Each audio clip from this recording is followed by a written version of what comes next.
I just watched a creator that I absolutely love reply to a comment that was absolutely disgusting. It was critiquing her body, her gaining her weight back.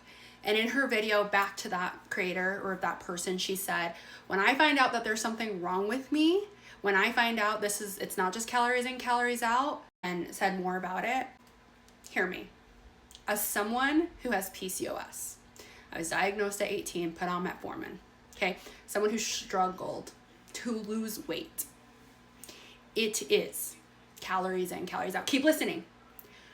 But the way an autoimmune disease will contribute to that matters. And understanding that matters. Girls with PCOS have a harder time staying full longer. Learning this helped me understand to prioritize protein, to decrease activity levels every other, so not going high intense every time, because that will spike your ghrelin, which spikes your appetite. This helped me understand what types of carbohydrates, because I'm insulin resistant, work best for my body, which ones make me crash, which ones leave me hungry. I still had to follow a calorie deficit to lose weight. None of you question the law of gravity, but for some reason, the law of thermodynamics always gets questioned because it can't be that simple. And in some ways it's not, because when you've been really struggling, it's hard to see and understand your patterns of behavior. But it is a calorie deficit. Now, that doesn't mean you need to eat little to nothing, okay? If you're eating 1,700 calories a day and you're adhering to that, because that's the number that works for you and you're not losing weight, is there any way to expand your energy, right? So TDE, we're looking at what ways can we increase NEAT, EAT, TEF. Can you have more protein?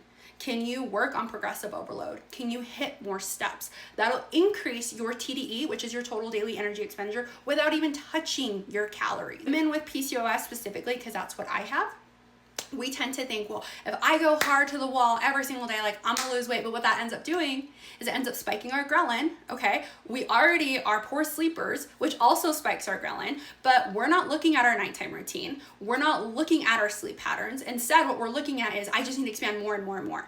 No, okay? Yes, you need to expand energy. Yes, you need to push yourself. Yes, you need to increase that TDE, but that doesn't mean every day. And that doesn't mean you have to go balls to the walls every day, because you're going to end up mindlessly snacking, which then is going to make it very hard for you to adhere to your calorie deficit. And then in return, you're going to feel like a victim to weight loss into your body, okay? So hear me. It is calories in, calories out, but also figuring out why you're struggling to adhere to your calories in, calories out is going to get you much further. And taking an accountability is the first step to getting that much further. I am not counting my calories. I feel like I'm in a deficit. I feel like I'm eating nothing, but that's not objective. Your feelings are not objective. I love you, but that's not data. You're objective about these things, and that is how we progress, and that is how we win, and that is how we keep the weight off, is by learning ourselves, taking accountability for ourselves, and then moving forward.